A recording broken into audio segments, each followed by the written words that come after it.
Class 12 biology वंशागति एवं विविधता chapter का लास्ट पार्ट लेकर के आए हैं। इस पार्ट में सिंड्रोम्स को समझाएंगे। पहला सिंड्रोम है डाउन सिंड्रोम। पहला है डाउन सिंड्रोम। तो सबसे पहले डाउन सिंड्रोम को समझा देते हैं। देखिए यहां पर मैंने गुणसूत्रों का एडियोग्राफ बनाया हुआ है। जो डाउन सिंड्रोम है यह सिंड्रोम 21वीं जोड़ी के गुणसूत्रों में एकाध सूत्रता की वजह से होता है, यानी एक गुणसूत्र अधिक हो जाता है। देखिए जो गुणसूत्र होते हैं जोड़ों में है, लेकिन यहां पर 2 के बजाय 3 गुणसूत्र हो गए हैं। जो 21वीं जोड़ी का गुणसूत्र है इस गुणसूत्र में 2 की जगह पर 3 गुणसूत्र हो जाते हैं। तो इसे कहा जाता है एकाध सूत्रता। एकाधी सूत्रता यानी कि एक अधिक गुणसूत्र होने से, किसमें?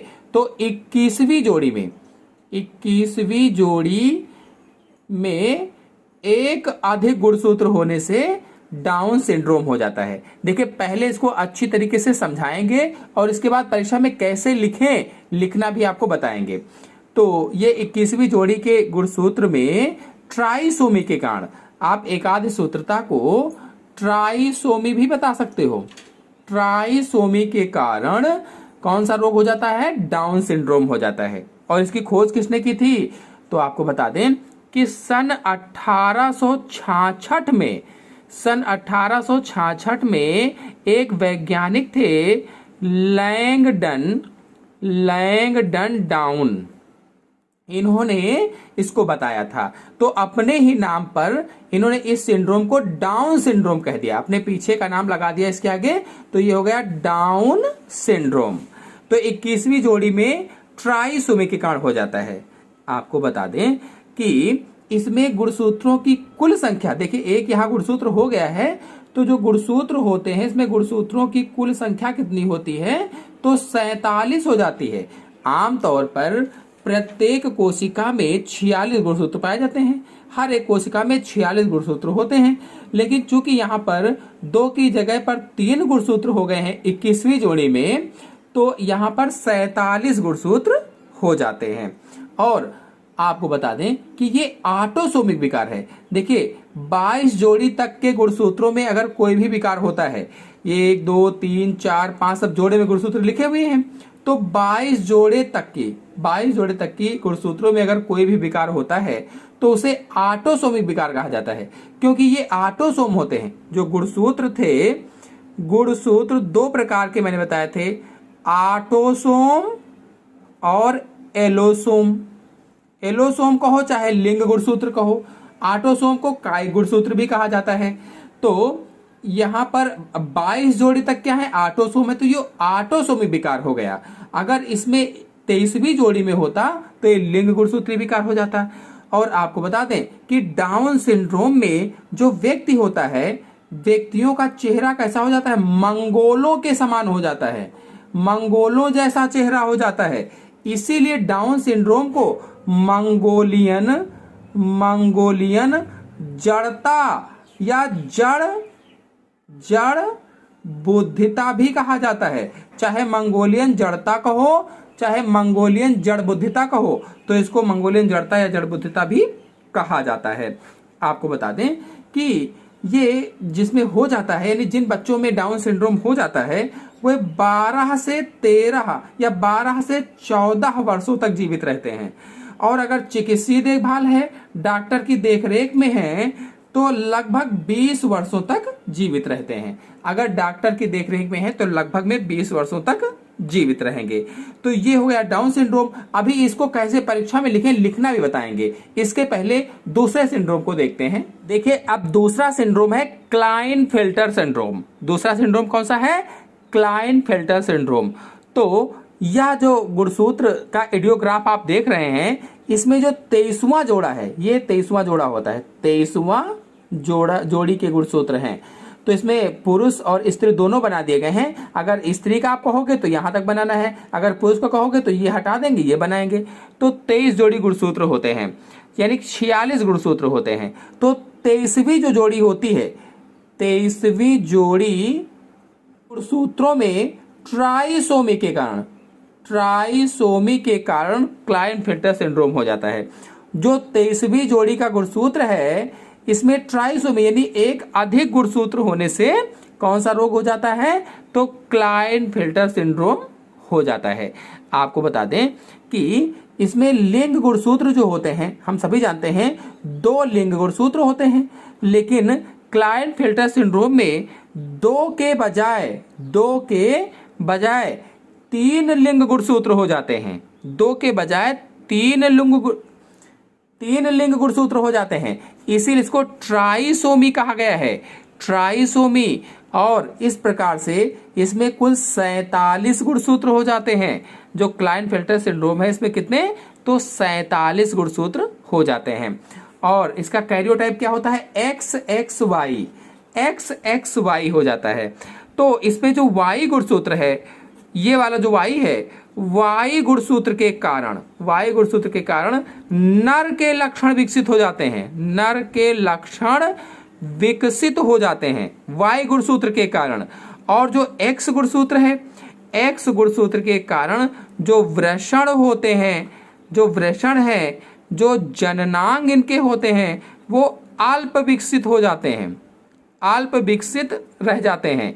वृषण भी अल्प विकसित हो जाता है और जननांग भी अल्प विकसित रह जाते हैं X गुणसूत्र के कारण। तो अगर वृषण और जननांग अल्प विकसित है X गुणसूत्र के कारण, तो इसी को क्या कहा जाता है? हाइपोगोनेडिज्म कहा जाता है। गोनेडिज्म, वृषण अल्प विकसित हो, जननांग अल्प विकसित हो, तो इसे क्या कहते हैं? हाइपोगोनेडिज्म कहते हैं, अगर ये नर में हो तो।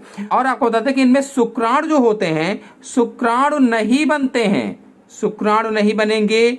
और इसमें शरीर पर बाल कम होंगे, जो बाल हैं कम होंगे। और स्तन, स्त्रियों के जैसे स्तन भी विकसित हो जाते हैं। इसको गायनिकोमेस्टिया कहा जाता है। शरीर पर बाल कम हो और स्त्री जैसे स्तन बन जाएं, तो इसको क्या कहते हैं? गायनिकोमेस्टिया कहा जाता है। तो इस तरह से ये क्लाइनफेल्टर सिंड्रोम हो जाएगा। अभी इसको परीक्षा में कैसे लिखें आपको समझाएंगे। चलिए अगले सिंड्रोम पर आते हैं। देखिए अगला है टर्नर सिंड्रोम। तो ये गुणसूत्रों का आइडियोग्राफ है, इसी में हम टर्नर सिंड्रोम को आपको समझाएंगे। देखिए जो टर्नर सिंड्रोम है, ये लिंग गुणसूत्रीय विकार होता है। जो 23वीं जोड़ी के गुणसूत्र होते हैं 2, अगर पुरुष है तो XY, अगर स्त्री है तो XX। तो अगर पुरुष का बनाएंगे तो केवल XY वाला बनाएंगे, ये नहीं बनाएंगे। अगर स्त्री का बनाएंगे तो ये वाला मैंने दोनों बनाए हैं आपको समझाने के लिए। तो टर्नर सिंड्रोम क्या होता है कि ऐसी स्त्रियां होती हैं जिनमें जो 2 लिंग गुणसूत्र होते हैं, ये जो 2 लिंग गुणसूत्र होते हैं, इसमें केवल एक बचता है, एक नहीं बचता है, यानी केवल X गुणसूत्र बचता है। इसके बाद वाला गुणसूत्र 0 हो जाता है, खत्म हो जाता है, नहीं बचता, उसका विलोपन हो जाता है। इस तरह से इसमें कुल 45 गुणसूत्र रह जाते हैं।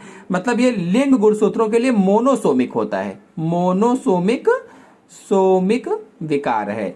लिंग गुणसूत्रों के लिए टर्नर सिंड्रोम मोनोसोमिक होता है, इसीलिए इसमें 45 गुणसूत्र रह जाते हैं। और इसमें होता क्या है?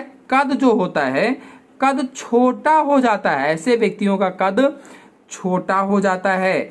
जो इनके जननांग होते हैं वो अल्प विकसित रह जाते हैं, जननांग अल्प विकसित रह जाते हैं। जो वक्ष होता है, सीना होता है, वो चपटा होता है। और जो अंडाशय होता है, अंडाशय यानी ओवरी, वो अनुपस्थित होती है, नहीं होती है, या फिर होती भी है तो अर्ध विकसित होती है, अर्ध विकसित। और ऐसी स्त्रियां जो होती हैं वो नपुंसक होती हैं, नपुंसक या बांझ होती हैं। चलिए अब इसको बताते हैं कि तीनों सिंड्रोम, डाउन सिंड्रोम और क्लाइनफेल्टर सिंड्रोम और टर्नर सिंड्रोम को परीक्षा में कैसे लिखेंगे। पहला है डाउन सिंड्रोम। यह एक ऑटोसोमल विकार है, मैंने अभी आपको समझाया भी था। यह 21वीं जोड़ी के गुणसूत्र में एकाधिसूत्रता या ट्राइसोमी के कारण होता है। एकाधिसूत्रता या यहाँ पर लिखेंगे ट्राइसोमी के कारण, सोमिल नहीं, ट्राइसोमी के कारण होता है। इसमें गुणसूत्र संख्या 47 हो जाती है। 47 इसलिए क्योंकि 21वीं जोड़ी में 2 की जगह पर 3 गुणसूत्र हो जाते हैं, तो 47 हो जाती है। इसका वर्णन लैंगडन डाउन ने सन 1866 में किया था। और इसके कुछ लक्षण भी आप बताएंगे। तो पहले ये इडियोग्राफ मैंने बनाना बताया है, और 21वीं जोड़ी के गुणसूत्र में आप 3 गुणसूत्र बना देना इस तरह से, और उसको दूसरे कलर से कर देना ताकि देखने में चित्र अच्छा लगे। इसके बाद इसके लक्षण लिखेंगे। चित्र के बाद आप बताएंगे कि ऐसे व्यक्तियों का चेहरा मंगोलों के समान हो जाता है, इसीलिए इस रोग को मंगोलियन जड़ बुद्धिता भी कहते हैं।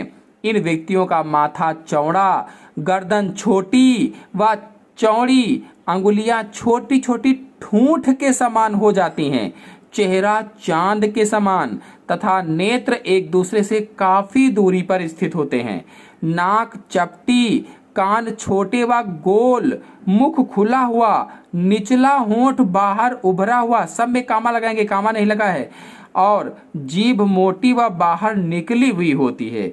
इन व्यक्तियों की बुद्धि मंद और मस्तिष्क अल्प विकसित होता है। बुद्धि कैसी होती है? मंद होती है, कम होती है, मस्तिष्क अल्प विकसित होता है।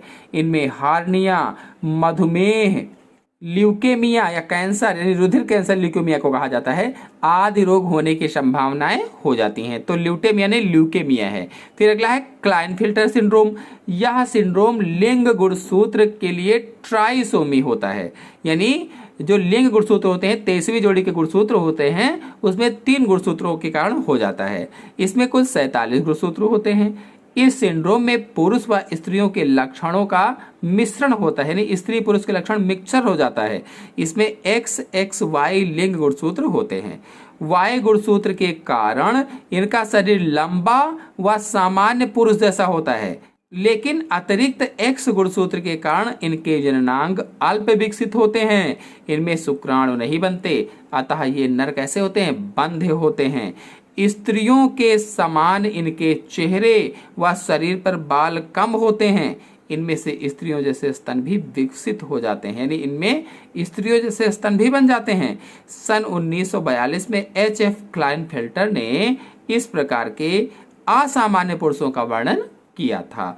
लगभग 500 पुरुषों में से एक पुरुष में यह सिंड्रोम पाया जाता है। के बाद में ये चित्र आप बना देंगे जैसा कि मैंने बनाया हुआ है। एडियोग्राफ पूरा ऐसे ही आपको बना देना है और 23वीं जोड़ी में इस तरह से दिखा देना है। फिर अगले सिंड्रोम पर आते हैं। फिर अगला है टर्नर सिंड्रोम। तो ये ऐसी स्त्रियां हैं जिनमें 2 लिंग गुणसूत्र में से केवल एक ही X गुणसूत्र उपस्थित होता है। इनमें 45 गुणसूत्र होते हैं, क्योंकि एक ही उपस्थित है, एक कम हो गया इसलिए 45 हो गए, अर्थात ये लिंग गुणसूत्रों के लिए मोनोसोमी होते हैं। इनका कद छोटा व जननांग अल्प विकसित होते हैं, वक्ष चपटा और अंडाशय अनुपस्थित होते हैं।